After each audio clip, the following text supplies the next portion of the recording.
Bom, então, olá, sejam todos bem-vindos a este canal.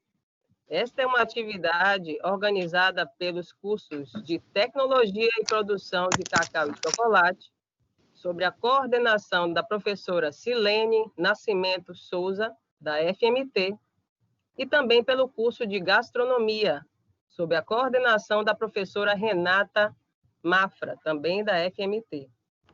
Essa atividade de hoje faz parte do seminário, do 10º Seminário Integrador da Faculdade Madre Thaís, construindo conhecimento de forma integrada no espaço virtual.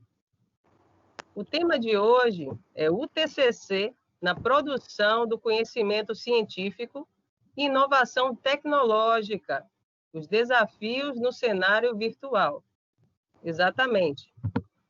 Onde essa mesa redonda ela tem o objetivo de debater as questões sobre o papel do TCC na produção científico-tecnológica, considerando as implicações socioeducacionais provocadas justamente pela pandemia do novo coronavírus, assim como a discussão da investigação científico-tecnológica como fonte geradora de conhecimento e inovação no espaço virtual, onde há um destaque, é claro, para a importância da publicação dos resultados da pesquisa e da sua relação entre o TCC e a escrita da língua culta. Eu sou a professora Catiane Lírio, também docente da Faculdade Madre Thaís, e serei a mediadora deste evento até o final. Farei a composição, então, da mesa e também salientarei os tópicos a serem discutidos na noite de hoje. Então, convido para compor a mesa a professora doutora Fátima Queiroz Alves, da FMT, com o tópico O papel do TCC na produção científico-tecnológica, considerando as implicações socioeducacionais provocadas pela pandemia do novo coronavírus. Boa noite, professora. Boa noite, professora Catiane. Agradeço. Boa noite a todos os membros da bancada da mesa.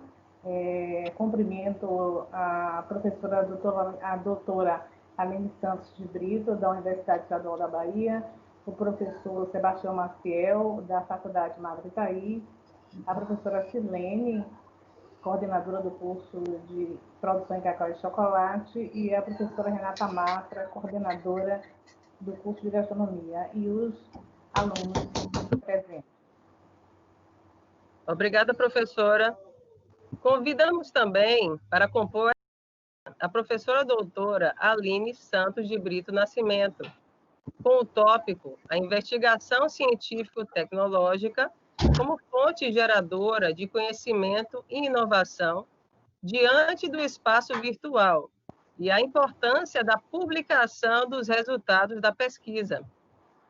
Boa noite, professora. Seja bem-vinda. Boa noite a todos.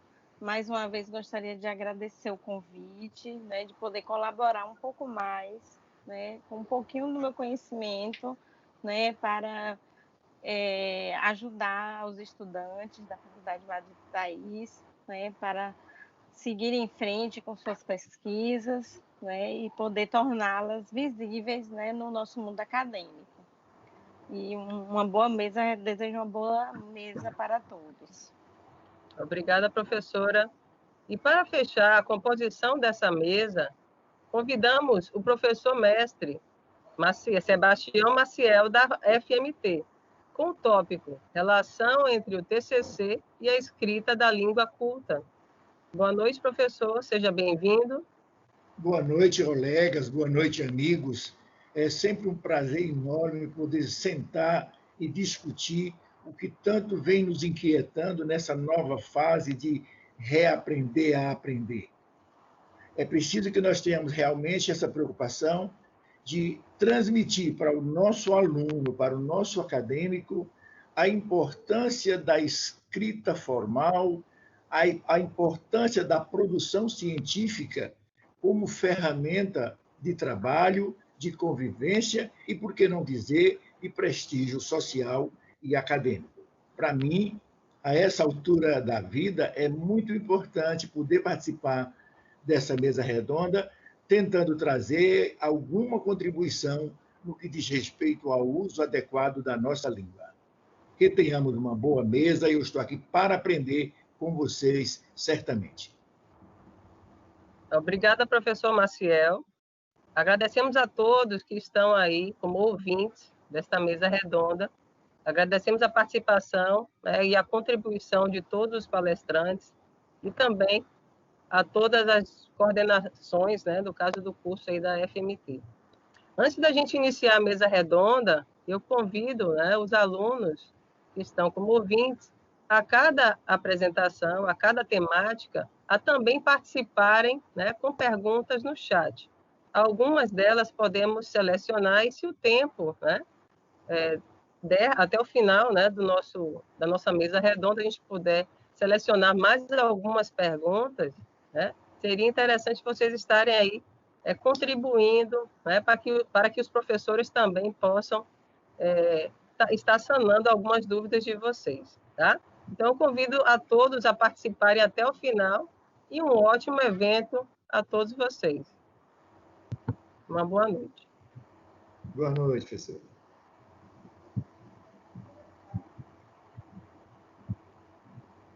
Bom, então iniciamos a atividade com a professora Fátima.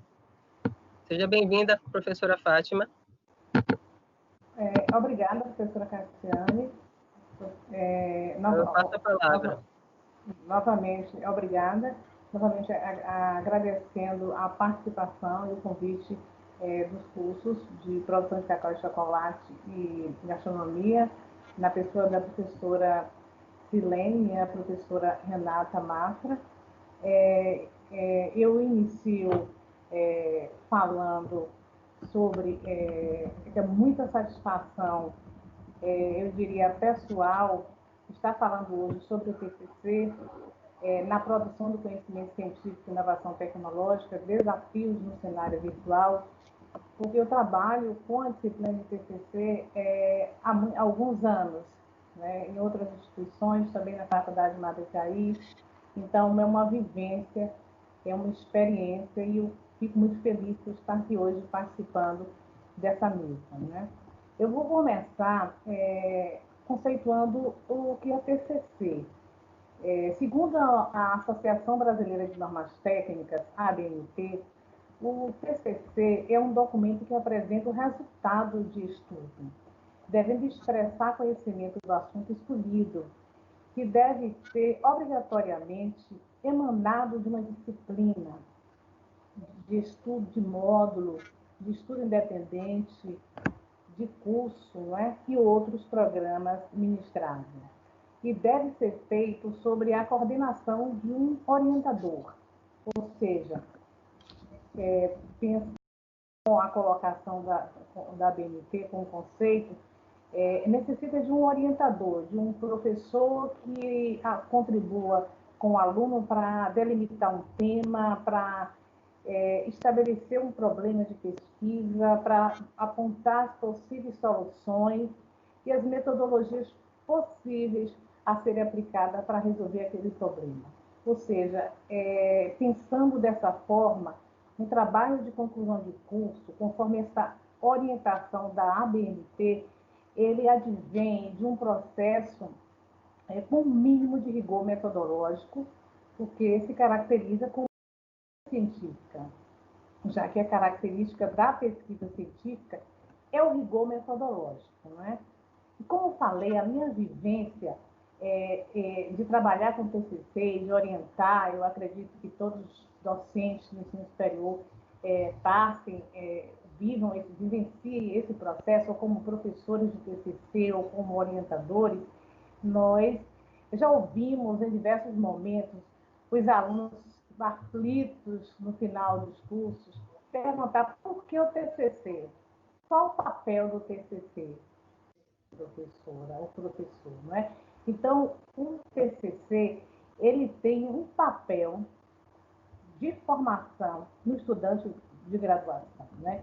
Ele é um trabalho que ele tem diversas características positivas para o aluno e para a instituição, porque ele prepara o aluno para a pesquisa, ele desenvolve o senso crítico do aluno, uma vez que ele tem um tema, ele vai ter que delimitar um problema de pesquisa, ele vai ter que ler muito além do que ele está habituado, não é? Então ele vai desenvolver seu senso crítico, até mesmo durante o processo de revisão bibliográfica, escolher o que é que entra, o que é que sai, qual é o artigo que é bom, qual é a pesquisa que eu posso utilizar, qual é a pesquisa que eu vou retirar, não é? Então, também, por essa característica, ele desenvolve o senso crítico, ele direciona para a interdisciplinaridade. Então, o aluno ele começa a ter uma visão mais ampla do todo. Assim, ele aumenta a capacidade de análise e proporciona uma inserção mais confiante no mercado de trabalho. Quando tem um link entre o TCC e o estágio, o TCC e o mercado de trabalho, né? Então, ele tem diversas características positivas, né, para o aluno. Na verdade, ele representa a produção de conhecimento, né, e de experiências formativas, em que o aluno se relaciona com diferentes pontos de vista e com estudos realizados anteriormente sobre o seu tema. Por quê? Porque o aluno e no momento da construção do projeto de pesquisa, ele vai ter que fazer uma revisão bibliográfica dentro de um recorte temporal, ele vai ser obrigado a ler vários assuntos, a ler vários artigos, se ele não sabe, ele vai aprender a utilizar as bases de dados, então vai abrir esse universo da pesquisa, né? E de modo conceitual, eu diria que o TCC ele se configura como um construto epistemológico de grande relevância no currículo formação. Por que formação, né? E exerce uma influência muito grande, né, sobre a elaboração e a vivência do aluno em suas elaborações conceituais e metodológicas. Para tanto, durante esse processo, o aluno de TCC, o formando, ele precisa ter adquirido durante todo o seu curso de graduação, toda a sua itinerância na faculdade, na universidade, no centro acadêmico, onde ele cursa o ensino superior, ele, durante todo esse processo, ele deve ter adquirido saberes teóricos e práticos, né, para que possam contribuir durante a elaboração do seu trabalho de conclusão de curso, né? E esses saberes, eles sim terão uma influência muito grande, né? Que é o momento que o aluno vai unir todas essas competências, né? Esses são os pontos positivos do TCC que eu sempre levanto para os alunos, né? Para tentar superar esse mito de que o TCC é o grande problema para colar grau, para finalizar a graduação. É só um começo, é uma abertura de horizonte, né? Ver de uma forma mais ampla, enxergar de forma mais ampla, né? E o que eu enxergo como ponto negativo é quando os alunos eles não têm essa disciplina, não é? de aproveitamento durante a graduação, não é? Também quando o aluno ele não tem uma vivência prática, né, de produção de conhecimento científico, que embora, e às vezes, quando tem esse contato com a pesquisa, ele é incipiente esse contato, né? Ou seja, foi incapaz de fazer com que o estudante se sinta capacitado para a pesquisa, aí ele vai ficar mais aflito, né? Eu sempre aponto esse ponto como negativo, né? Durante a graduação, se faz necessário sim, essa vivência com a pesquisa, a participação em projetos de pesquisa, tem que ter essa parcela de vivência aí, para no final ele se sentir capacitado e não ter essa dificuldade, não apresentar essa dificuldade, né?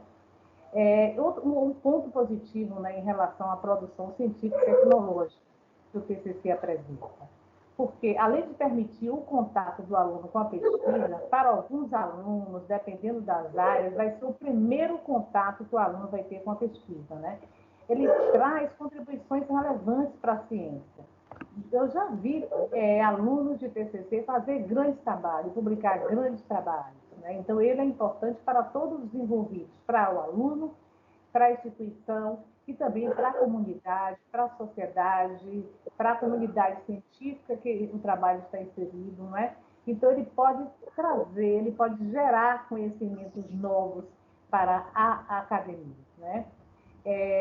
E desse modo, pensando assim, ele deve ser submetido a uma publicação, ou seja, o aluno, no final, se ele envia o TCC para uma revista científica que tenta publicar eu vou enviar para uma revista, ela não tem quali, eu sempre incentivo, mas tenta enviar para uma revista mesmo que ela não tenha quali, porque, de qualquer forma, a pesquisa ela tem que ser divulgada, o resultado de uma pesquisa ela tem que ser divulgada. E qual é a motivação? Como que o aluno vai se sentir motivado a enviar um trabalho para uma publicação, ou seja, a produzir cientificamente? Não contribui muito fazer aquela pesquisa e gavetar ela. A contribuição vem de publicar os resultados, né? E o que motiva esse aluno? A motivação que o aluno pode enxergar é contribuir para a pesquisa científica, para que ela se fortaleça cada vez mais, né? E possa servir de fonte inspiradora e referencial para novas pesquisas, para novos TCCs, dentro da linha de pesquisa do orientador, dentro do grupo de pesquisa que ele se encontra, né? Uma vez que a pesquisa ela pode interferir até mesmo na vida profissional do aluno, né? Eu dei aula durante muito tempo no curso de TCC, no curso de enfermagem. E os alunos de enfermagem eles trabalhavam muito essa questão da prática de enfermagem. E dentro do estudo eles mostravam como essas práticas necessitavam serem aprimoradas. Ou seja, todos os TCCs ali eram direcionados para interferir na prática de enfermagem, né? Então, a gente vê muito isso. Dei aula de TCC no curso de Direito. Eu vi os alunos discutirem muito questões que, à primeira vista, pareciam simples, mas que realmente tinham uma contribuição. Geralmente, sempre dentro da linha de pesquisa dos professores, dos orientadores, né? O TCC ele tem todos esses pontos positivos, por isso que eu acho bastante interessante submeter o TCC à publicação, né? Ele ser fonte de produção científica. Outra questão que nós passamos, né, atualmente, considerando todas essas questões da dificuldade, às vezes, do aluno elaborar o TCC, de toda essa vivência que seria interessante que ele tivesse, da iniciação científica, quando é possível, né? Da participação de eventos como esse, nós fomos todos, né? De forma muito rápida, fomos submetidos a questão de aulas virtuais, né? Nós estávamos preparados, por exemplo, para ir com a prática. Eu dou aula de TCC no curso de medicina e também no curso de produção de cacau e chocolate. Então, estávamos todos preparados para fazer análise, para ir para o laboratório para coletar dados. E muito rápido tivemos que mudar a metodologia dos trabalhos, né? Então, considerando todas as questões que vivenciamos do isolamento social, nós tivemos necessidade, todo, o mundo todo, não é? De construir uma pesquisa de final de curso, não estando com as orientações formais do orientador ali, de forma presencial. O orientador, que aqui na Faculdade Madre Itaís, nós temos o nosso TCC institucionalizado e nós temos como norma que o orientador ele deve se encontrar, e pelo menos uma quantidade de vezes presencialmente com o aluno. Na verdade, ele encontra bem mais. Então, como trabalhar isso? Então, de repente, nós somos colocados a ter que utilizar meios virtuais, né? E daí vivemos algumas implicações do isolamento social, né? E essas implicações foi ter que aprender a se adaptar, a nos adaptar a usar as ferramentas virtuais, né? De forma muito rápida e utilizar ela para corrigir um TCC. Fomos obrigados, alunos, professores, né? E eu vi um ponto positivo, né? Esse impacto, essa questão que a pandemia trouxe para a elaboração da pesquisa, para a elaboração do TCC, né? diante de todo esse cenário de mudança, eu observei um aspecto positivo, que foi o uso da internet como uma porta para a renovação, né? Que talvez leve as instituições de ensino a repensar a sala de aula como espaço que não seja fechado e isolado do mundo. E eu observei também que o uso de ferramentas virtuais que sempre foram disponíveis, pelo menos eu conheci algumas ferramentas há algum tempo, né? E os alunos não usavam, as pessoas não usavam tão maciçamente como estão usando agora. Então, todos foram obrigados a aprender de forma muito rápida a utilizar essas ferramentas de forma maciça, né? E o que é que se observa, né? Houve também a possibilidade de acesso a eventos, a palestras, de acesso a ouvir docente até de outros países, né? Eu tive a oportunidade de participar de eventos internacionais que eu não teria condições de participar por causa do trabalho, porque tem aquela questão dos custos e outras questões mais. A gente, no máximo, consegue participar de um congresso por ano. 2 é difícil, né? Então, eu tive essa oportunidade, eu acredito que muito. Também tivemos a oportunidade de ouvir docentes, pesquisadores de outras instituições federais, de outras instituições estaduais, que presencialmente nós não teríamos condições de estar ouvindo essas pessoas. Como hoje estamos aqui com a importante presença da professora doutora Aline Santos, de Brito Nascimento, que é docente da Universidade do Estado da Bahia, UNEB. Então, foi bem mais fácil hoje reunirmos e estarmos aqui com uma ilustre convidada falando também sobre essa questão, né? Então, eu vejo, né, esses aspectos positivos, né?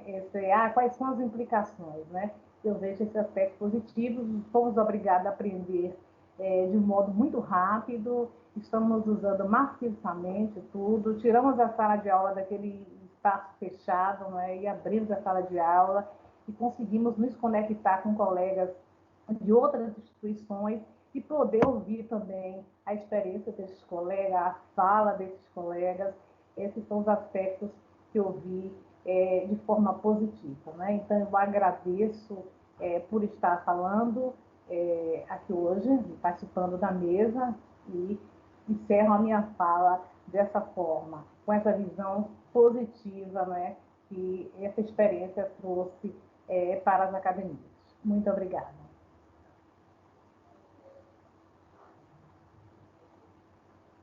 Detonou, professora. Obrigada, injeção de ânimo. Com injeção de ânimo nesse momento de dificuldade.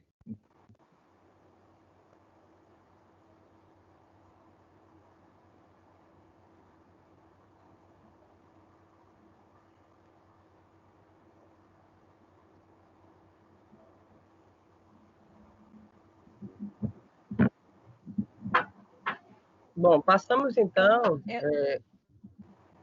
Pode falar. Eu ia perguntar se eu já entraria na sequência. Exatamente. Pode iniciar, professora. Seja bem-vinda, né? Então, passamos a palavra para a doutora Aline. Ela vai dar prosseguimento aí à nossa mesa redonda. Em sequência, o professor Maciel também. Ok. Bem, mais uma vez, boa noite. Muito obrigada pelo convite, né? Nessa minha trajetória acadêmica, né? Eu fico feliz com a oportunidade de poder dividir um pouco, né, dos estudos, das pesquisas que realizo como aluna, que realizo como professora, que realizo como orientadora de iniciação científica, porque eu sei que isso pode incentivar, né, que novos pesquisadores surjam, que novos pesquisadores se destaquem, né, que tragam suas ideias, né, para o ambiente acadêmico ou até fora dele, né, que possa trazer, inclusive, para uma comunidade externa, através de trabalhos de extensão, todo o conhecimento adquirido no ambiente da universidade. Então, é algo bastante enriquecedor. Fora que esse ambiente ele também colabora muito para uma melhor formação, né, dos nossos estudantes. Então, a pessoa tem uma formação qualificada, uma formação baseada em critérios científicos, né, que vão ajudar para que menos falhas aconteçam, né? O critério científico ele acontece assim. Então, né, fui convidada para falar disso, né, do TCC, que é esse trabalho de conclusão de curso, que é uma forma de um estudante demonstrar que ele realmente conseguiu, tanto com o esforço dele como com a colaboração dos docentes e do orientador, desenvolver uma pesquisa dele, né? Às vezes individual, às vezes em grupo, mas ele mesmo está pesquisando. Por que eu destaco isso? Porque eu digo que antigamente o estudante ele não tinha tanta oportunidade de pesquisar. Às vezes ele só fazia um estágio, às vezes ele só fazia um relatório, né, das atividades desenvolvidas no estágio, e hoje o estudante ele é instigado a desenvolver a sua própria pesquisa. Então, isso é uma oportunidade que o estudante de hoje tem. E como a professora Fátima destacou, a virtualidade, que por um lado pode se configurar como um problema para algumas pessoas, né, dificuldade, a pandemia, um clima tenso, mas por outro facilitou de alguma maneira, né? A professora até falou que eu sou da UNEB, a UNEB tem 24 campi na Bahia toda, o meu campus ele é o de Teixeira de Freitas, que está ali na pontinha do extremo sul, então é bastante longe. Se tivesse que viajar, talvez eu não conseguisse, com filho pequeno, com os compromissos aqui, e essa virtualidade.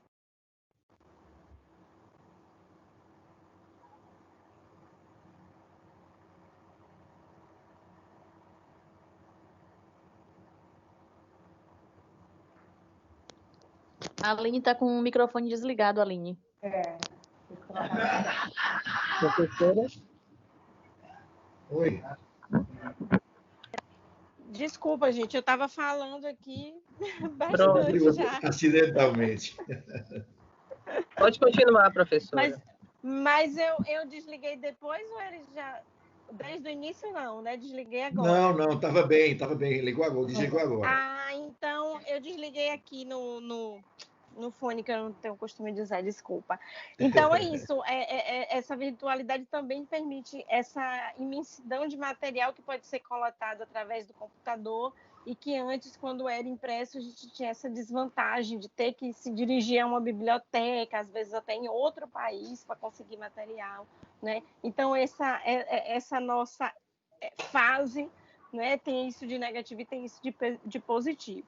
Então, assim, o meu papel é falar para vocês da investigação, né, científico-tecnológica como fonte geradora de conhecimento e inovação diante do espaço virtual, e a importância da publicação dos resultados da pesquisa. Eu já falei um pouco disso no outro evento organizado pela Faculdade Madre Thaís, e hoje gostaria de reforçar alguns pontos, né? Inicialmente, um dos aspectos que o pesquisador precisa observar, eu vou tentar não ultrapassar o tempo, né, é manter uma neutralidade, uma distância emocional do tema. Porque às vezes você pensa o seguinte: eu vou pesquisar o chocolate assim, sabe, porque minha família, né, cuida disso. Isso acontece muito, né? A gente escolhe um tema porque se identifica com ele, mas vocês têm que lembrar que a sua intenção não é defender o que você gostaria, é você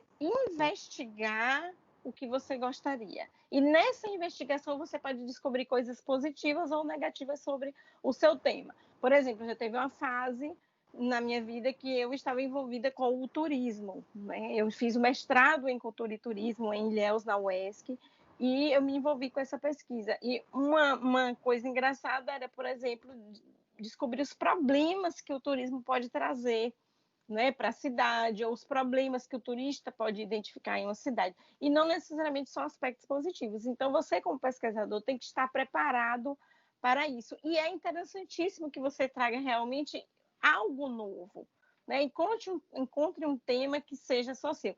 Claro que é difícil, na imensidão de temas que existem por aí, você identificar um aspecto que seja que não tenha sido pesquisado por ninguém, mas de alguma maneira você consegue trazer uma teoria antiga aplicada num objeto novo, né? Uma nova forma de método a ser desenvolvida, né? Um aplicativo de celular que hoje está muito em voga, é muito interessante. Os meus alunos de letras, que não são, seria um curso que não necessariamente tem relação alguma com tecnologia, mas desenvolveram um aplicativo para identificação de fonemas. Eu achei isso riquíssimo, super inovador, e né, já defenderam o TCC deles com esse aplicativo na graduação, sem recursos, sem necessariamente estar envolvido com uma instância financiadora, mas eles conseguiram fazer isso.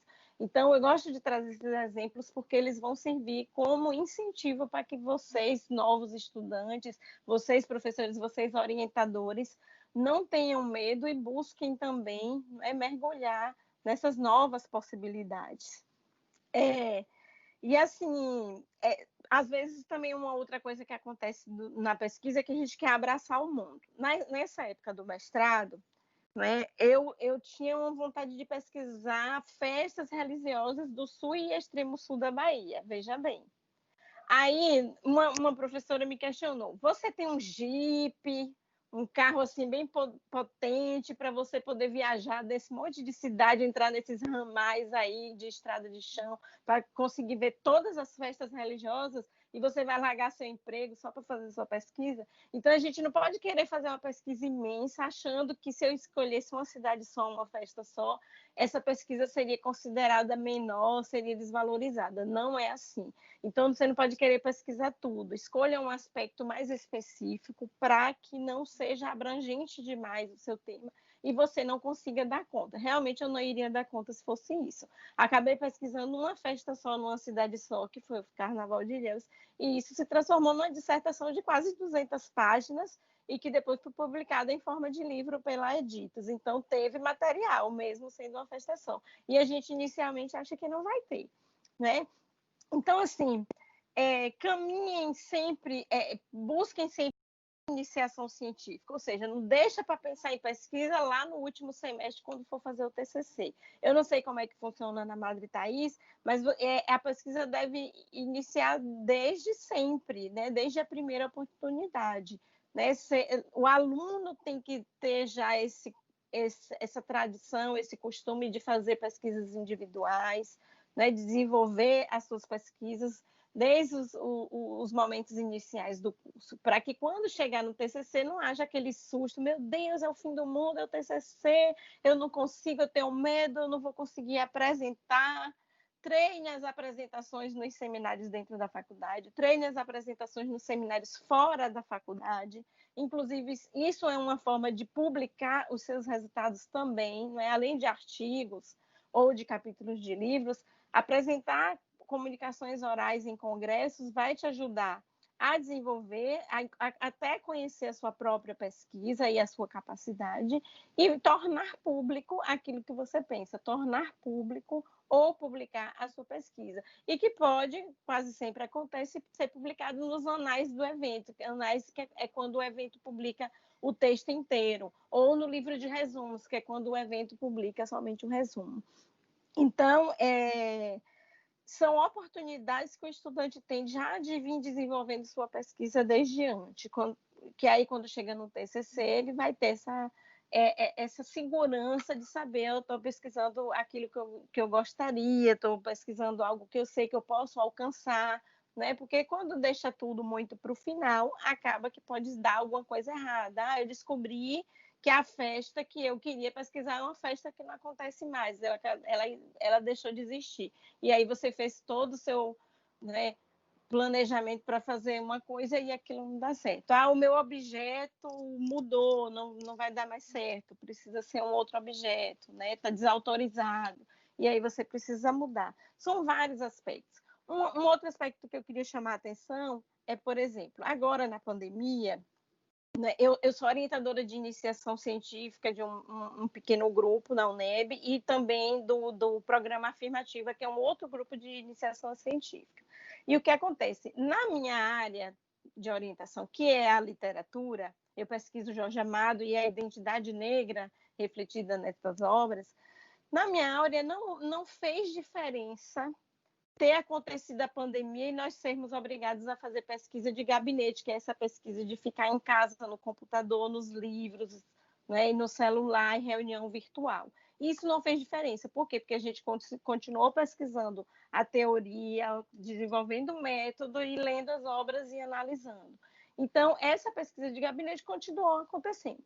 Em outros casos, ela não foi permitida, porque outros pesquisadores eles precisavam pesquisar uma água, um peixe, né, falar com as pessoas em uma igreja, né, ou visitar uma comunidade, e durante a pandemia isso não foi permitido. Então, essas pessoas ou pararam a pesquisa ou tiveram que mudar a pesquisa. Teve um grupo que eu achei interessante, ele não teve condição de continuar a pesquisa com os peixes, então eles preferiram não parar no tempo e continuar fazendo pesquisas bibliográficas sobre o tema. É uma possibilidade. Então, a pesquisa não necessariamente ela tem que ir a campo sempre. Depende do tema que você escolheu e depende da sua possibilidade, né?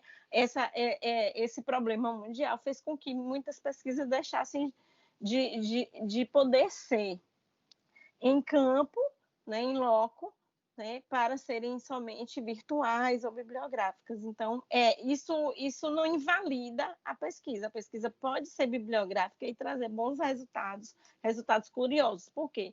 Alguém teve o cuidado de selecionar em vários artigos científicos, em vários sites, em várias monografias, dissertações e teses, um tema específico e juntar num trabalho só. Isso é uma pesquisa bibliográfica. E isso é um trabalho também que pode ser valorizado e que vai estar lá publicado e vai ser pesquisado por outras pessoas depois. Então, deve-se continuar, né, a pesquisa mesmo, né, numa situação em que nós vivemos.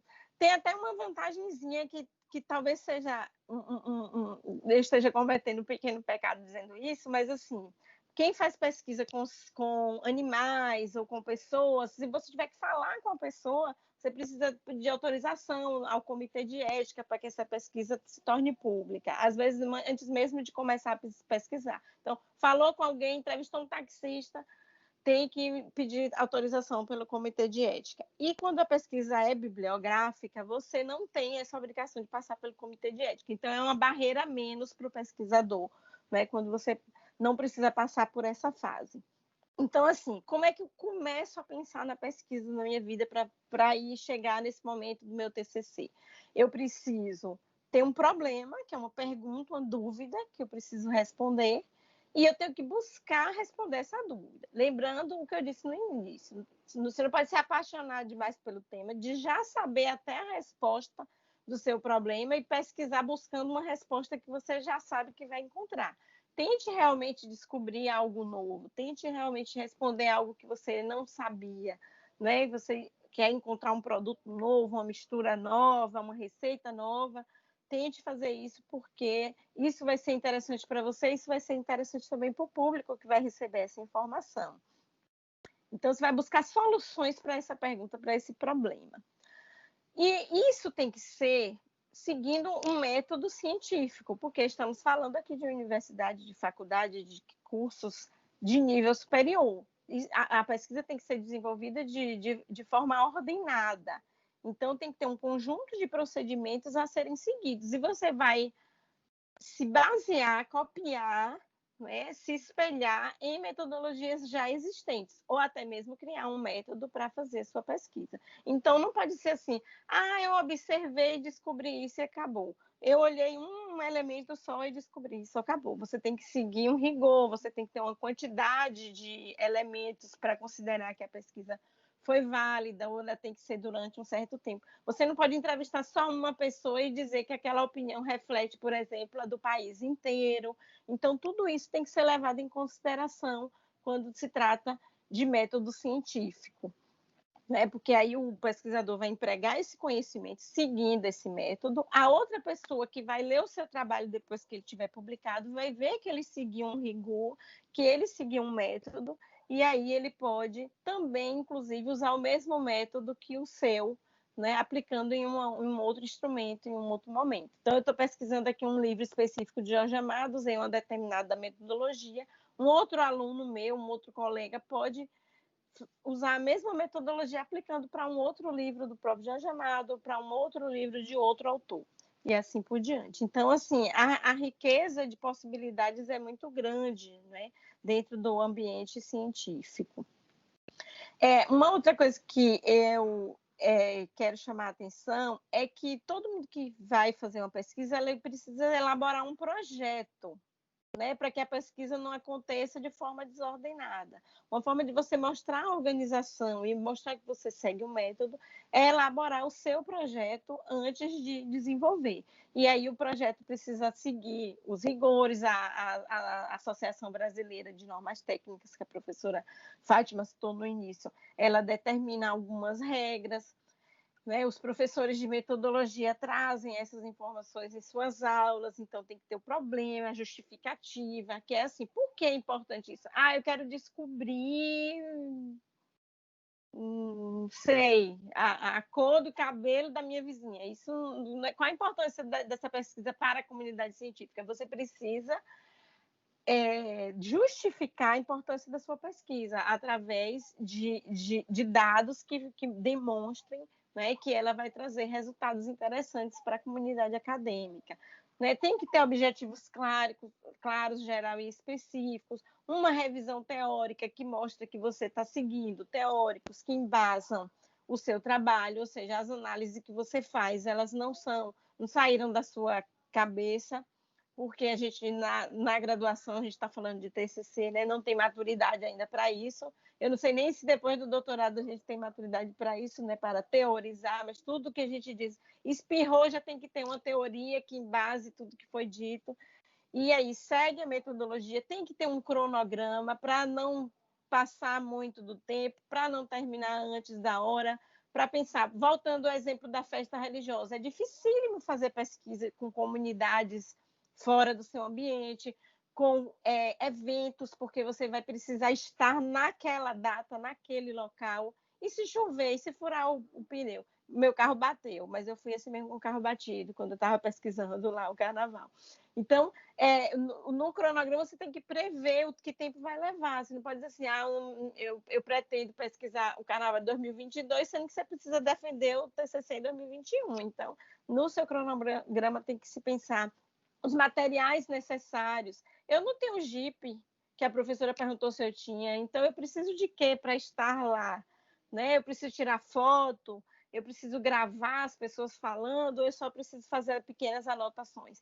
De que matéria? Eu vou precisar de um laboratório de química, né, para fazer análises, eu vou ter condição de visitar o laboratório no momento necessário, então tudo isso pode influenciar também no resultado da sua pesquisa. Né? E, no final, demonstrar sua bibliografia, trazer anexos caso necessário. Então, assim, pense nas limitações que você tem ou que o tema pode te trazer na hora de escolher, né, esse seu objeto de pesquisa, né, para que não haja grandes surpresas e, no caso, algum transtorno. E também os recursos, né, que vão ser demandados para isso. Né? Eu preciso de uma tecnologia muito cara, eu não vou ter acesso a essa tecnologia. Então, infelizmente, se você não tem condição de comprar, ou os órgãos financiadores, a universidade não vai também ter como marcar, então você deve escolher uma outra forma de pesquisa que não lhe gere esse transtorno, né? Que realmente existem pesquisas muito caras, né? Eu sei, por exemplo, tem uma lente de microscópio que custa R$1 milhão, né? E essa lente quebrou, e aí precisa comprar outra lente. Então, tem uma impressora, né, que vai imprimir um material para fazer tal coisa assim, que custa R$500 mil. Então, são pesquisas muito caras. E se você tem condição de fazer uma pesquisa que gere menos custos, melhor para você inicialmente, porque vai ser uma dificuldade a menos. Não que seja impossível, né? Mas hoje em dia, do jeito que a pesquisa científica anda sendo desvalorizada no país, eu acho meio difícil você conseguir muito rapidamente, e até no nível de graduação, conseguir financiamento, né, para o trabalho de conclusão de curso. Então, assim, pensar dentro dos seus limites e tentar atender, né, a expectativa que o curso pede, né, dentro do tema do curso. Eu lembro que eu já dei aula também no curso de jornalismo, tinha uma coisa engraçada que era de os meninos confundirem um pouco dentro do ramo da comunicação como um todo. E o curso era jornalismo. Mas aí tinha gente que ficava meio encantado com a coisa de TV e achava que podia pesquisar sobre novela, por exemplo. É comunicação, mas é um outro ramo. Está saindo do jornalismo. Ou achar que jornalismo é só ser apresentador de bancada. E jornalismo tem um monte de coisa por trás disso, principalmente redação jornalística. Então, né, tem que ter bem consciência, né, de que você não pode fugir do tema, tem que estar dentro dos interesses do curso, né, para que seja enriquecedor para os colegas, para os futuros pesquisadores e assim por diante. Outra coisa, né, que é interessante, quando eu falei lá de problema, né, tem um exemplo aqui de um tema e como isso pode se tornar um problema. Tema: a educação da mulher, a perpetuação da injustiça. Isso pode ser um tema, o título de um trabalho meu. Que problema eu posso ter tido elaborado para chegar nesse título? A mulher é tratada com submissão pela sociedade? Sim ou não? Vou descobrir isso com minha pesquisa. Pesquisa dificílima, né? Meio que uma pesquisa que tem que mergulhar nos lares, né? Nas casas das pessoas, na intimidade das pessoas para conseguir identificar. E aí, se eu resolvi fazer, eu vou ter que tentar buscar essa resposta, que é algo difícil, não impossível. Mas aí depende da área de conhecimento também em que você atua. Uma coisa que você pode fazer, você não pode já ter a resposta pronta, mas você pode ter uma hipótese. A hipótese é uma possível resposta que você acha que pode encontrar ou não para esse seu problema, para essa pergunta. Então, é interessante você até colocar no seu trabalho essa sua hipótese. E não tem problema nenhum se sua hipótese foi negada. Isso mostra que você pesquisou mesmo e descobriu, usando seus métodos, que aquilo que você achava que era óbvio, talvez que fosse muito claro, né, na hora de pesquisar, não era tão claro assim. Uma hipótese para aquele tema. A sociedade patriarcal, representada pela força masculina, excluiu as mulheres dos processos decisórios. Né? Na nossa história, a mulher foi excluída. Então, isso gerou essa minha hipótese. Então, são elementos que podem parecer pequenos, pode parecer apenas uma frase, mas que mostra que você teve esse cuidado de passar pelos processos todos necessários para que o seu trabalho de conclusão de curso esteja prontinho lá, carregado de informações necessárias e completo. Seguindo aqui, eu não sei como é que está o meu tempo, né? Eu queria falar, focando também nos aspectos da publicação, né? Se sobrar tempo eu volto. Mas focando nos aspectos da publicação, algum aluno pode se sentir tímido, né, de participar de congressos, de apresentações orais para levar o seu trabalho. Não sinta quase como uma obrigação você participar de eventos levando o trabalho. Eu digo por quê? Existe a possibilidade de você participar de eventos somente ouvindo o trabalho das outras pessoas que foram lá apresentar. Não façam isso, não percam essa oportunidade, né? Você faz uma viagem, ou até mesmo agora em ambiente virtual, né? Ter esse cuidado de se inscrever no evento para apresentar, para participar de um evento científico, de um evento acadêmico, e você perder a oportunidade de apresentar o seu trabalho, não faça isso, né? Leve alguma coisa também. Vá ouvir os outros trabalhos, que isso é importante, mas vá também falar, vá também mostrar o seu trabalho. E isso também vai gerar uma publicação posterior.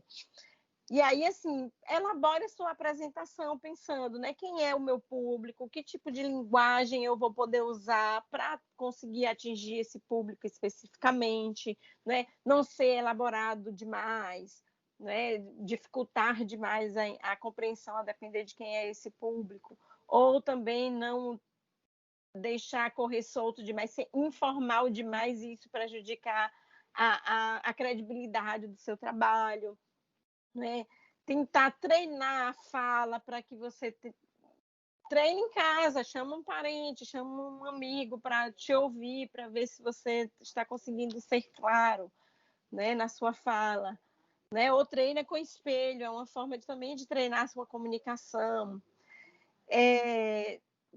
Pense nas possibilidades das perguntas e respostas, não fique assustado com isso. Né? Você é um estudante em formação, você está concluindo o seu curso, foi você que fez a pesquisa é sua, responda o que for possível, o que não foi possível foi porque sua pesquisa não alcançou aquilo. Tem gente que também faz pergunta que não estava dentro do escopo da sua escolha, da sua seleção. Então, você diz que sua pesquisa ela não atingiu, né, não tinha esse objetivo, né, ela lida com outros elementos, então você não teria condição de responder. Ou se tem condição, se está dentro dos limites do seu trabalho, pode responder, né, com segurança. Tente, na medida do possível, usar recursos visuais. Eu gosto, por exemplo, agora nos eventos virtuais, eu sempre que possível tento usar a apresentação de slides, mas eu tenho visto que em alguns casos isso trava o Teams, que a gente usa muito na UNEB o Teams, ele acaba travando muitas vezes quando você usa a apresentação de slides. Então, pelo tempo que você tem e o recurso que você tem, é interessante usar recursos visuais? Sim ou não? É importantíssimo porque você precisa mostrar a foto de uma árvore lá que você pesquisou, uma flor específica. Então, faça esse esforço e mostre sim. Se não é tão imprescindível, não é também obrigatório, né? Você se prender a esses recursos visuais. Então, assim, por que eu estou incentivando isso da participação oral, né? Porque eu participei de uma reunião recente em que vai haver o evento obrigatório de finalização, né, do programa afirmativo, e alguns professores disseram: alguns dos nossos alunos não vão conseguir apresentar, estão com alguma barreira psicológica, não querem lidar bem com a tecnologia de ter que apresentar para o celular. Vamos ver a possibilidade de gravar, vamos ver a possibilidade de não fazer nem mesmo a gravação. E eu acho que é um esforço que tem que se fazer de falar assim, né, de não perder essa oportunidade de falar do seu trabalho e de tornar público esse trabalho, porque depois são publicados esses resumos, esses relatórios, né, que é uma outra forma também de publicação, que é de relatórios, tem a do artigo, né, e assim por diante. Tentando caminhar para o final, porque eu estou com medo de passar muito do tempo, eu queria citar alguns elementos que a gente tem que pensar nessa contemporaneidade em relação a fazer um trabalho acadêmico e em torná-lo público.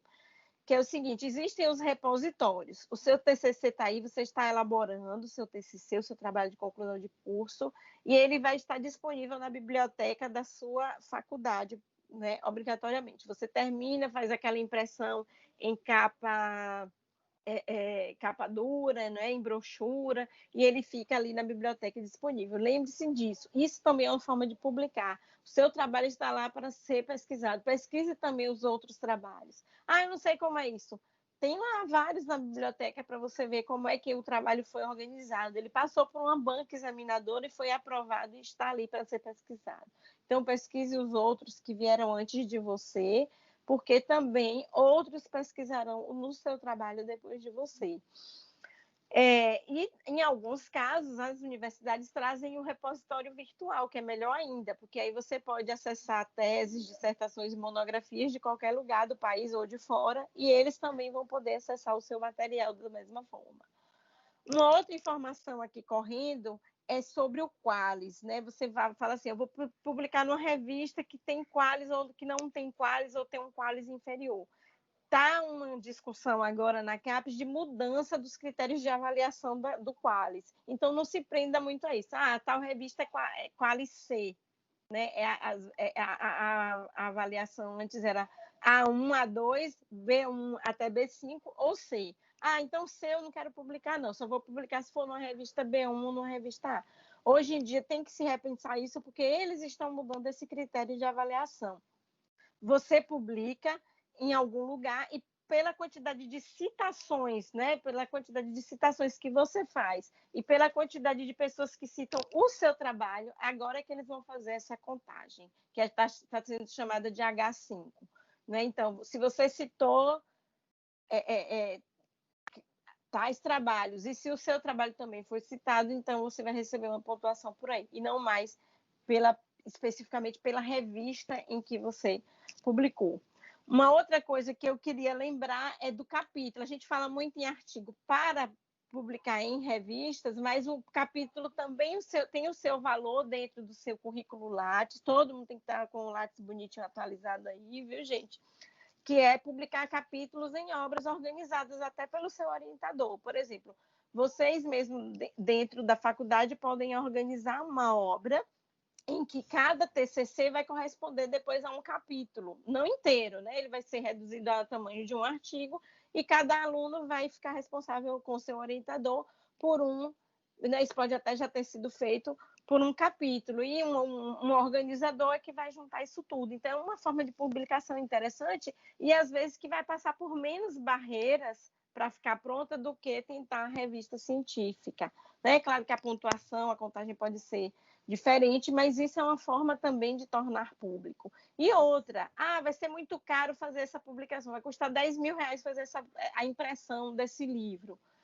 Há a possibilidade do e-book, né? O livro virtual. Meu livro, minha tese de doutorado, que eu defendi em 2017, está aí publicada como e-book. Até hoje a universidade não conseguiu imprimir, aconteceram vários problemas, mas como e-book ele está sendo vendido na Amazon, ele está na Cielo Books, né? Então, se não tivesse a possibilidade do e-book, eu não teria tido como publicar. E aí ele foi publicado de forma eletrônica, está aí para o Brasil inteiro ler, ou fora do Brasil também. Então, o livro eletrônico, esse e-book, ele é uma grande possibilidade. Ele facilita a nossa vida nesse sentido de diminuir muito os custos. Você vai ter os custos, mas só com a diagramação, a revisão. Se tiver alguém aí que possa fazer um preço camarada, você consegue fazer isso até mais rápido. Então, eu vou finalizar, eu falo demais, vou tentar responder as perguntas. Tinha mais coisa para falar, mas pelo tempo vamos encerrando por aqui. Professora. Obrigada. Eu coloquei uma pergunta aqui, professora, direcionada, no caso, para a senhora, né? Justamente assim, se a UNEB ela tem essa obrigatoriedade com relação à hipótese, porque eu vejo em algumas instituições isso não é, na verdade, requisito obrigatório. Não é obrigatório, não é obrigatório. Eu vejo que até a metodologia do trabalho sendo apresentada de forma muito clara meio que depende da área de conhecimento. Tem áreas de conhecimento em que isso... Por exemplo, teve uma colega minha no mestrado que era da área da economia, a metodologia dela, incluindo hipótese obrigatória, ela ocupava todo um capítulo da dissertação de mestrado dela. Coisa de 15 páginas, 20. E coisa que na área de humanas, por exemplo, às vezes você fala isso muito rapidamente em um parágrafo. Então, depende muito da área, depende muito de que objeto está sendo pesquisado. Realmente, ela é opcional, né? Você colocar isso muito claramente. Eu acho interessante, eu vi isso num trabalho de turismo, achei bem interessante que a hipótese foi negada, né? Aquele que eu citei, de que a hospitalidade, que é um termo técnico da área de hotelaria, a hospitalidade Ilhéus, ela considerou que seria inválida ou ausente, e na pesquisa ela descobriu que a hospitalidade foi considerada positiva. E aí foi uma descoberta interessante. Mas, como respondendo, realmente não é obrigatório. Obrigada. Nosso tempo está bem curto. A gente tem mais uma pergunta, professora, aqui do Gustavo. Professora, o quanto a falta de prática no curso pode influenciar na elaboração do TCC? É para mim?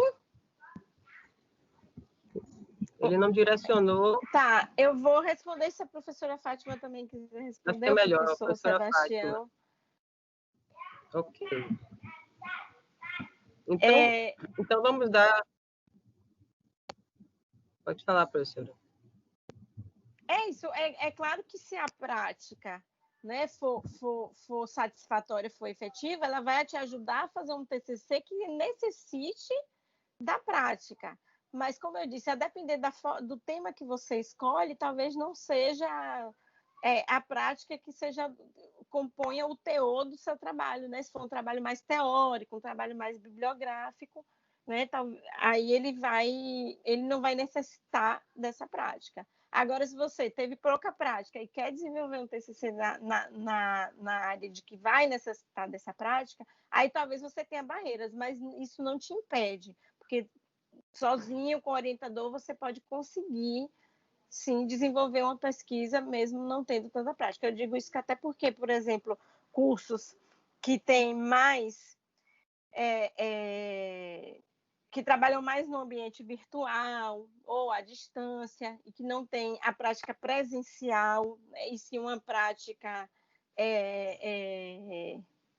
como eu diria,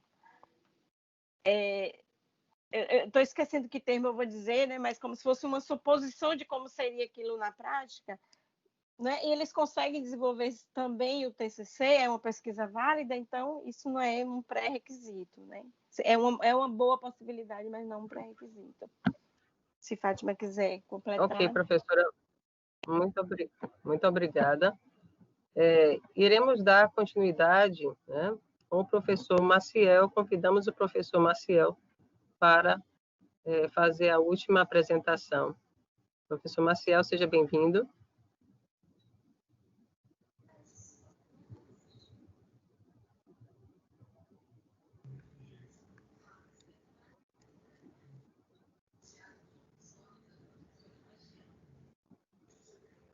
Daremos continuidade, então, com o professor Maciel. Professor Maciel.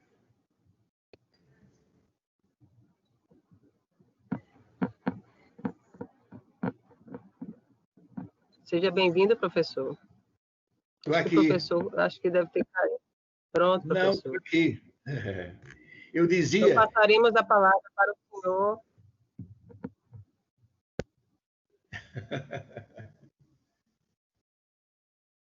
Oi, o que foi que houve? Oi. Daremos continuidade com o professor Maciel.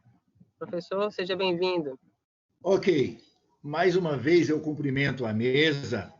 Eu sei que tem muitos alunos assistindo a essa fala, esse momento ímpar. E é uma coisa que a gente sempre comenta. O acadêmico, quando ele chega nessa fase de discussão, de elaboração de textos científicos, ele se empolga, é uma motivação nova, falar de pesquisa científica, de TCC e de descobertas, de elaboração de planos. E o professor termina tendo ferramentas modernas que encantam o aluno.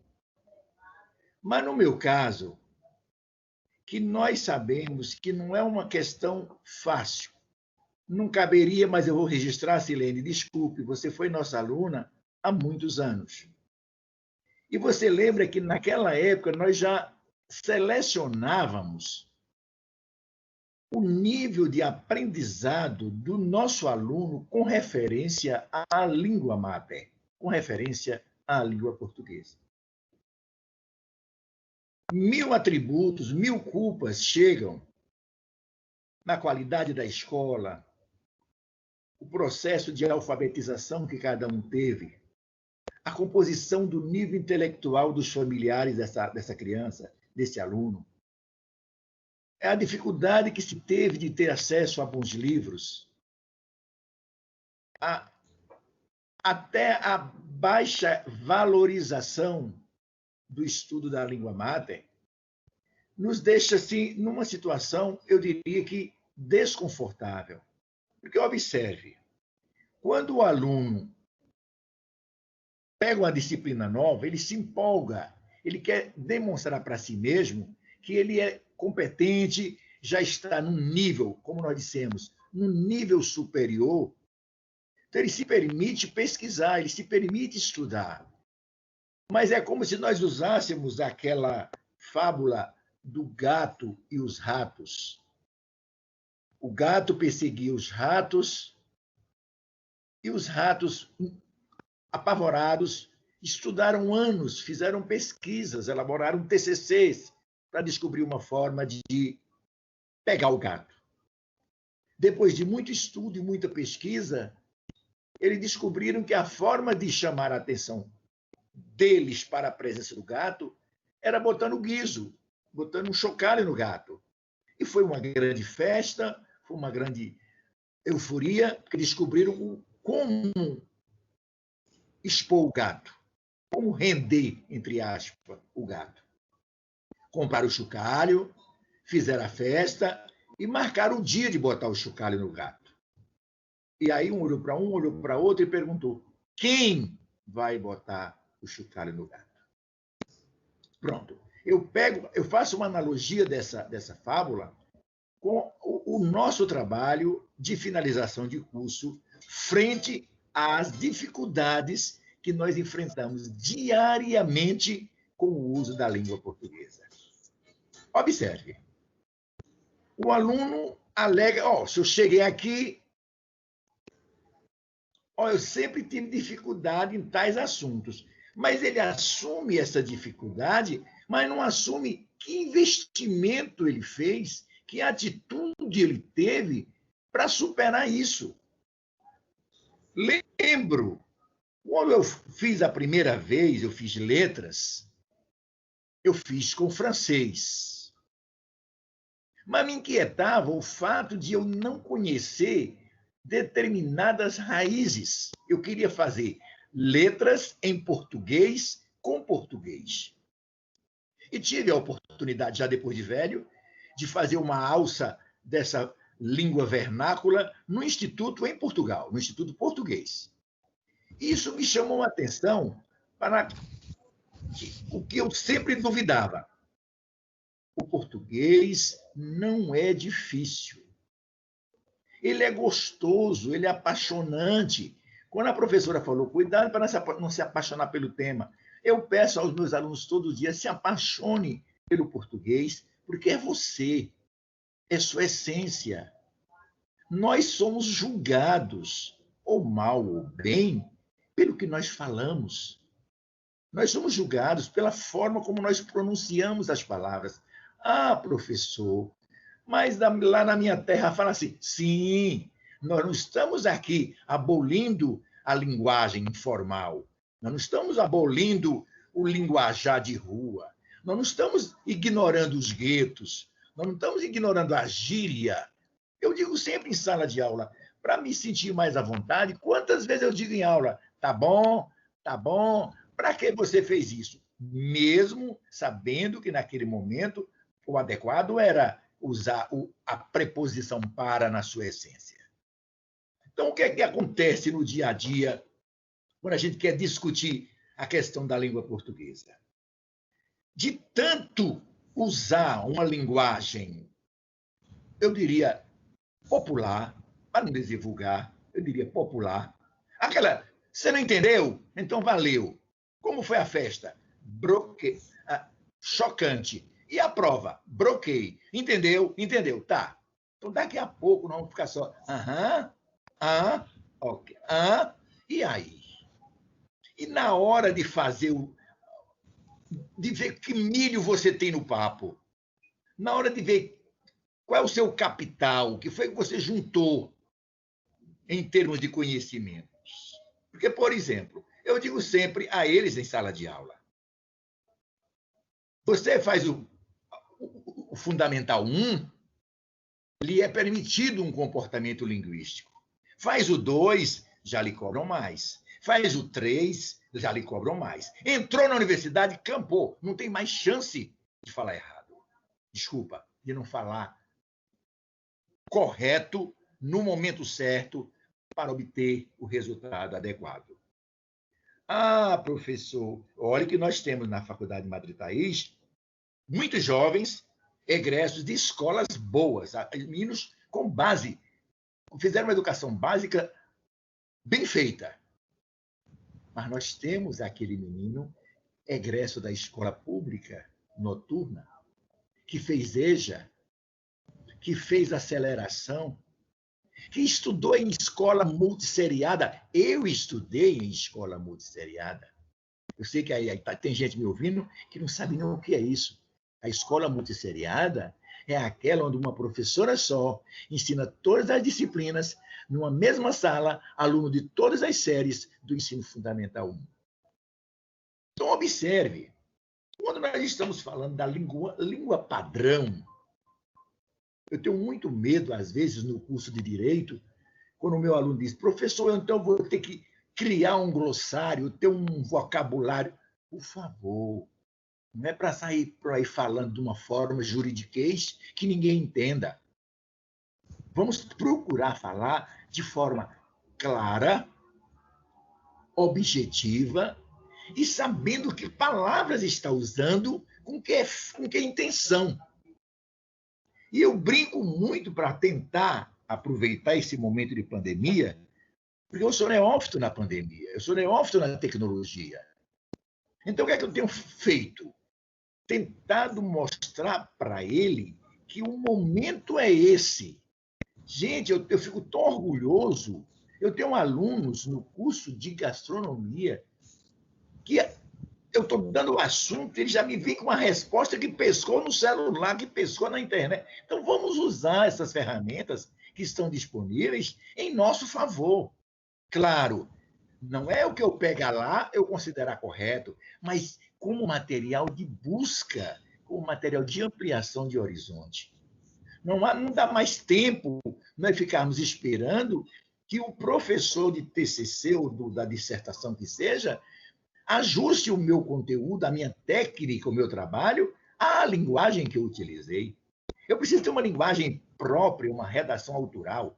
E eu brinco muito, principalmente nas turmas de cacau e chocolate, que tem alguns professores que fazem esse curso, eu brinco com a sigla SACHA. SACHA é aquela criatura lá, filha daquela famosa apresentadora. SHACHA. SACHA. Em que consiste essa técnica? É minha.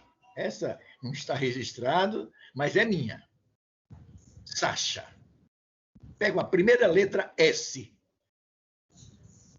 Esse S eu vou transformar no primeiro contato meu com a língua portuguesa, verbo. Hoje eu vou entender verbo.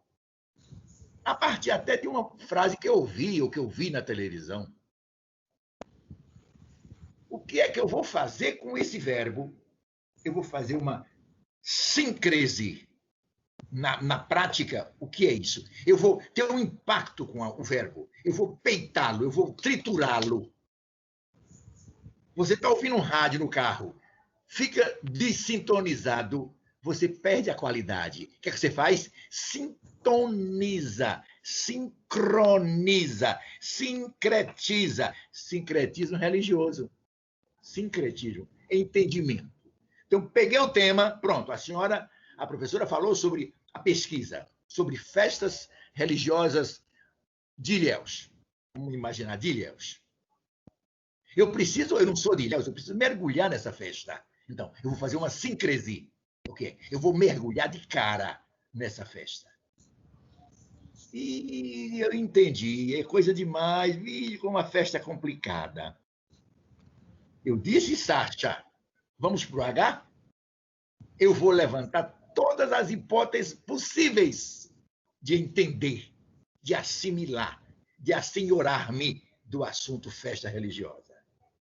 Gente, depois da minha pesquisa, do meu levantamento de hipóteses, tem tanta informação que eu vou endoidar. Eu disse S-H-A. Eu vou analisar as possibilidades que eu encontrei para selecionar dentre elas aquelas que mais me apraz, que mais vão me assegurar, que vão me dar mais condição de eu me debruçar no conhecimento do tema buscado. Só que na hora que eu vou perder o meu tempo, entre aspas, para pesquisar isso, eu vou olhar como é que escreve agiota. Se agiota é escrito com G ou com J, é por quê? Eu vou brincar. Agiota é porque tem dinheiro, é gordo. O G é mais gordo do que o J. Então, a J, não esqueço mais, é com G. Ah, mas tem uma palavra aqui, sarjeta. Vixe, eu estou na dúvida. Oh, a criança que mora na sarjeta é magra ou gorda? É magra. Então, o J é mais magro do que o G. Oh, brinquei ou avancei. Eu já fiz o S, o H, o A. Já fiz Sá. Gente, eu fiz isso, Sá. E agora? Eu preciso encontrar uma forma de sintetizar dentre as minhas hipóteses, diante da análise, que palavra eu vou usar, que tema eu vou defender, que ideia eu vou defender, que gênero eu vou adotar para atender à especificidade da minha fala, do meu recorte, do meu aparte. Oh, eu já estou no S, terminei os Sás. E vem o chá agora. A palavra síntese, tem que saber brincar com as letras. A palavra síntese, eu escrevo S-I-N com letra minúscula e boto tese com letra maiúscula, de propósito. Cheguei à tese. O que é tese? O ponto que eu vou defender. Eu busco meus argumentos e estou com a postura certa. Vou defender que a melhor festa folclórica religiosa de Ilhéus é a de São Sebastião, que é o padroeiro dos estivadores. Estivadores. O que é um estivador? Estivador é um trabalhador da estiva. O que é estiva? Lá nas locuções adjetivas, de verão é estival, de inverno é hibernal, de chuva é pluviométrica, de guerra é bélico, de chumbo é púmbleo, de fogo é argêntea, de marfim é búrneo. Sem querer, eu fiz a revisão nas locuções adjetivas. Volto para cá. Eu estou com minha síntese pronta e agora eu vou sentar para escrever. Aí vocês me cobram, está faltando CH final. Conhecimento, habilidade e atitude. Ora, com essas letras eu preparei minha pesquisa, vou escrever meu TCC. Só, professoras e colegas, para que foi que eu fiz esse exercício?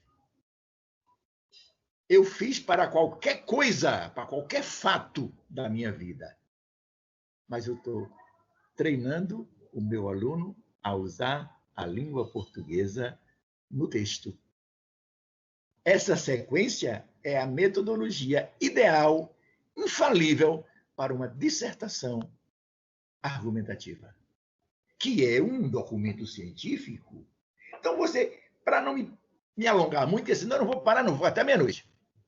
Observe que eu preciso entender que há uma linguagem padrão, vernácula, o léxico, é o legal. Ou está escrito com S, ou não presta. Na minha concepção, não tem concepção. Está no léxico? Está. Então, vamos começar pelo nosso léxico. Quantas letras tem o nosso alfabeto? 23, 20. Entraram 3. Eu quero saber com segurança. Professor, entrar em KWY. Não é assim, não. Houve uma reforma ortográfica, com mudança nos acentos, com mudança no hífen, com a eliminação do trema, etc, etc, etc. A unificação dos países que falam língua portuguesa, mas o grande PAN foi a introdução, a reintegração do KWY. Mas essa redução usada como? Vá pesquisar. Onde é que nós encontramos o uso do KWY? Em nomes próprios, em sobrenomes, em marcas ou em termos emprestados. Estou revisando. Quando as senhoras, as duas, foram muito felizes em dizer que seria até imprudente dizer que, graças à pandemia, nós reinventamos muitas saídas. Sim, hoje o meu aluno tem onde pesquisar, hoje o meu aluno tem onde estudar. E eu fico orgulhoso, porque, no meu caso, pela minha idade, eu não trabalho durante o dia.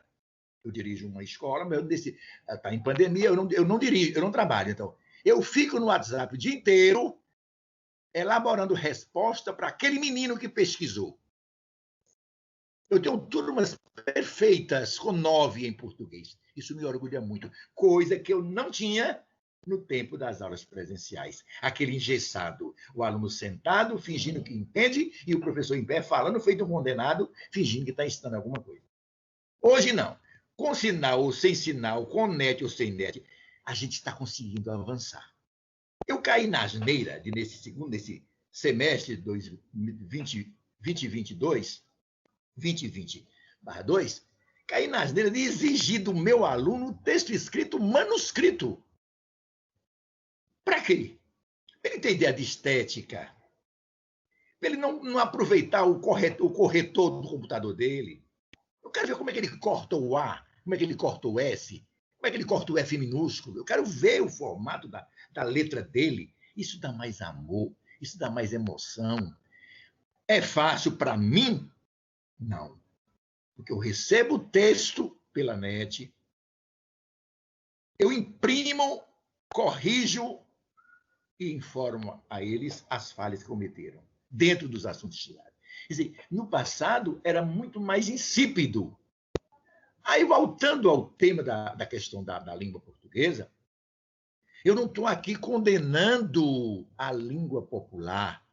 Ela comunica, ela é necessária. As variações linguísticas são importantes, são necessárias. Agora, eu não posso perder de vista, e eu tenho uns grupos de direito, a língua portuguesa aplicada ao direito. Um advogado ele quer suicidar, quer suicidar, ele comete um erro de português. O advogado usa como ferramenta o português. Ah, mas é só advogado. Não, qualquer técnico, qualquer profissional, qualquer pessoa que ouse dizer eu tenho um nível superior, ele tem que se respeitar na forma como fala, na forma como escreve, até na forma como pensa. Se vai pensar, vai contribuir, fala. Se não, não fala. Ah, Maciel, mas tem pessoas muito prolixas. Não. Eu não estou falando de prolixidade. Eu não estou falando de rebuscamento. Eu estou falando da necessidade de o aluno se fazer entender de uma forma correta, padrão, adequada. Tem uma turma, acho que é a de cacau e chocolate. Essa semana eu perguntei: ô menino, se você encontrar o seu namorado conversando com uma moça e a última fala que você ouça dela seja bora sair, o que é que você diz? Disse, pronto, lascou. Ele está chamando a menina para sair. Eu disse, não, ele está indo no bora sair. Uma lanchonete, uma casa de lanche de sucos requintada que tem em Ilhéus, e o nome é Bora Sair. Ótimo, moderno. Vamos embora tomar açaí. Passei adiante e disse, menina, como é que escreve passaí? O que é passaí? Ela disse, bom, professor, ou é dizendo que é para eu sair, ou para passar aí. Não, é o cartão usado no mercado açaí. O nome do cartão é o passaí. Então, observe, as variações linguísticas, as modernidades, os hashtags estão aí para ser nosso parceiro. Agora, eu sei a hora de usar a palavra adequada, a linguagem padronizada, vernácula, como está na gramática. Aí você diz, poxa, mas eu não sei nem falar, quanto mais escrever. É uma questão de dar o primeiro passo. Falar correto e escrever é como rir e coçar. É só começar. Tem que ter a lista agora. Ouviu no jornal, ouviu uma palavra, estranhou? Vai ver que palavra é essa. Por que está com S? Por que está sem S? Por que está com crase? O que é redundante? O que é que feriu o ouvido de alguns? Porque, veja bem, nós estamos caminhando por um tempo, e não está longe esse tempo, em que as pessoas que queiram ser gramaticalmente corretas vão ficar falando sozinhas. Eu, às vezes, me pego aqui em minha casa, com os filhos e netos, assistindo um jornal, é cada ratada que o ouvido dói. Eu já nem pontuo mais, para não me parecer chato, para não me parecer deselegante. Mas vamos imaginar, vamos dizer o seguinte. Eu pergunto, o que é uma língua padrão? A língua padrão é aquela que está na gramática, depois, principalmente dessa reforma ortográfica, nós tivemos 4 anos para nos adaptar. E o que é que nós vamos entender de não devemos usar a gente no lugar de nós? Ah, Marcelo, mas aí é frescura. Aí a gente somos inúteis. A frase está correta, já que a gente significa nós. Então, o que é que nós temos que entender? A língua padrão é aquela do concurso, é aquela da escola. Só que nós vivemos num país onde há um universo escolar e o universo social e o universo familiar. Na escola, as palavras texto, redação, acento. Eu tive aluno que diz, professor, eu estou de férias. Ele fala errado, menina, eu estou de férias. Isso fala correto dentro da escola? Só escreve correto para um professor? Você não vai escrever correto para a moça que limpa o seu banheiro? Ora. Um outro dia caiu uma questão no ENAD que era mais ou menos assim. A esposa saiu, disse, deixou na geladeira. Fulano, vá ao mercado e traga 5 ovos. Se tiver pão, traga 6. Como é que eu erro essa questão? É uma questão de interpretação. Eu dei a ele 2 possibilidades. Ou ele traz 5 ovos e o pão, ou traz 6 ovos, ou traz 6 pães. É como eu falei. E, felizmente, as pessoas respondem como entenderam. Para eu não me alongar muito, aí vem a pergunta, estou falando agora para um aluno, o meu aluno da Madre Thaís. Qual a melhor forma para dominar a língua padrão? Prestar atenção nos elementos utilizados na linguagem oral e na escrita. Aprender, como eu dizia há pouco, quantas letras tem e qual o papel de cada uma.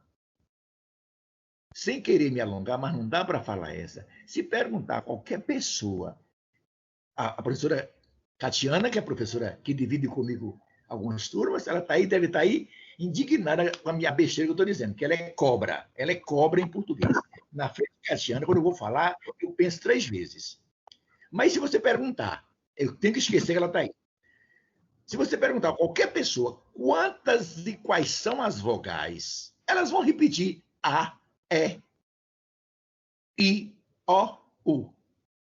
Aí, professora Catiana, eu pergunto, se I e U é vogal, se I e U são vogais, onde entra a primeira regra de acentuação que diz, acentuam-se as vogais, as palavras oxítonas terminadas em vogais. Alguém já viu uma palavra oxítona terminada em I, acentuada? Siri, tatu, caju. Então, I não é vogal, U não é vogal. A vogal é A, E, O. Então, vamos encurtar o caminho, vamos levar o nosso aluno a perceber que a língua portuguesa não é um bicho de 7 cabeças, ela não é nem um bicho. É uma ferramenta. Uma crítica, eu faço agora, Renata está me ouvindo, e Silene. Eu acho pouco um semestre de português instrumental no curso superior. Eu conheço algumas realidades fora do Brasil e poucos são os países que estudam a língua mater no curso superior, porque pressupõe-se que ele domina, mas nós sabemos que o nosso não domina. Essa disciplina não tem que estar só num semestre, correndo, alinhavando. Se nós queremos finalizar um curso com qualidade, nós temos que, no mínimo, dar ao menino um instrumento para isso. Esquece que a escola básica foi defasada. Vamos ver agora. Aqui, ele está conosco. São 3 anos, são 5 semestres. Vamos diluir isso com mais prática, com mais discussão, com mais avanço, com mais conquistas. Mas observe, voltando aqui, a melhor forma de dominar a língua padrão é compreendendo a história, a raiz, a sílaba. Vamos por etapa. A letra, a sílaba, o fonema, a palavra, a frase, o período, o parágrafo, o texto, a coletânea. Então, é tarde? Não, nunca é tarde. Eu selecionei, eu gosto, pela idade, gente velha é uma desgrama. 60 anos de aula de sala de português termina deixando a gente meio doido. Uma das técnicas que eu discuto muito com os nossos alunos é ler. Na primeira semana de aula, eu pergunto a ele: você sabe ler? Aí já vem a questão: esse ler é infinitivo? É com R ou com acento? Depende do que vem do ler. Ah, sabe ler. Então é com R. É claro que eu sei, professor. E o que é ler? Tá. Ler, aí eu dou esse acróstico na primeira aula. Ler é localizar a essência, entendê-la e reproduzi-la. L-E-R. Não tem erro. Localiza a essência. Você vai ler um artigo. Localize a essência do artigo, entenda e resuma. Ainda tem essa. Esse R pode ser de reproduzir, resumindo. Qual é o formato de uma dissertação? Qual é o formato de um artigo científico? Está lá, primeiro, resumo, vem em cima. E a gente sabe que muitos técnicos nem lê o trabalho todo. Vai por ali. Ó, ele vai no resumo. Ali está a essência das 200 páginas, das 70, 80 páginas. Ele ainda busca dentro do resumo no máximo 5 palavras-chave. Outra, ainda diz palavras-chave. Eu nunca vi esse plural, mas tudo bem. Ainda pega as palavras-chave, que são até 5, e vê se elas estão realmente casadas, valorizadas, reconhecidas. Então, gente, não dá para a gente confundir. Ou a gente lê, entendendo o que está lendo, e não perdeu tempo, não parou para ler? Então pare para entender. Entendeu? Fazer o que com isso? Vá botar o guiso no pescoço do gato. Vá reproduzir, vá resumir. Agora, só para fechar, professora Catiana, está me olhando já. Eu queria chamar a atenção de 5 pontos do texto, já que o foco é TCC, e eu acho que não se chega a um TCC sem saber fazer uma boa narração, sem saber fazer uma boa descrição. Essa semana eu botei para uma aluna, quero uma resposta de um texto pictórico. Com 2 minutos ela voltou. Decorei, professor. Pictórico é pitoresco, bonito de se ver, tem adjetivo. E fez a descrição. Então nós temos que dar ao menino caminhos para simplificar. E eu pergunto, quais são os 5 caminhos mais fáceis para uma boa escrita? Primeiro, propósito. A professora da UNEB disse muito bem, eu tenho que focar e ter o que é que eu quero dizer, o que é que eu quero defender. Pronto. Propósito. 2, eu refuto a clareza. 3, eu refuto as informações específicas. Pronto. Essa informação específica exige o conhecimento do vernáculo, exige o conhecimento da língua. Você vai botar lá infringir no lugar de infligir. Ele vai botar lá sessão com C no lugar de C com 2 S. 4, conexões. Ô, gente, as conexões existem para serem usadas. O menino tem hora que o menino não se confunde e não sabe fazer uma frase com começo, meio e fim, sujeito e predicado. Não, parece que eu estou falando grego. Por último, palavras apropriadas. Todos nós temos que ter um banco de palavras próprias para o nosso trabalho. Olha a tranquilidade com que eu falo da palavra, porque é minha praia. No curso de administração, que eu trabalho com economia e mercado, que eu também sou da área de administração de empresa, eu tenho um vocabulário próprio para falar sobre economia de mercado. Lá no curso de Cacau e Chocolate, nas minhas aulas de ética profissional, eu tenho um alfarrábio, um arquivo, uma base. O aluno tem que ter um arquivo, uma base de um vocabulário, independente de ser direito, de ser cacau e chocolate, de ser gastronomia. Ele tem que ter o vocabulário dele. Só para fechar, Eu vou contar um incidente. Houve uma festa no pátio de uma escola e no pátio da escola que eu dirijo, eu brinco muito com os meninos, que talvez seja com eles que eu aprenda a falar. Sua filha logo, logo vai ser minha aluna, se Deus quiser. Viu, professora Catiana? Então, veja bem, se eu busco isso, aí lá um grupo, esse menino bem danado, fizeram uma montagem com uma imagem minha, onde eu dizia, que merda é essa? Aí botou assim a mão. Não vingou. Por que não vingou? Porque essa palavra não faz parte do meu vocabulário. Eu preciso até nisso ter essa fidelização. Ô, gente, desculpa, mas é que eu me empolgo, eu falo demais, o tempo passou, me perdoem, mas foi um prazer enorme ter com vocês. Eu que agradeço a todos vocês.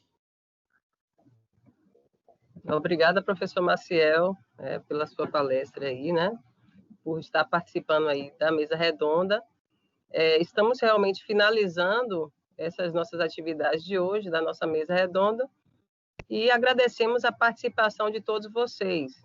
Mais um lembrete, né? Lembrem de fazer a inscrição de vocês, no caso aí, assinar a lista de presença, o link está aqui no chat, ao lado, né?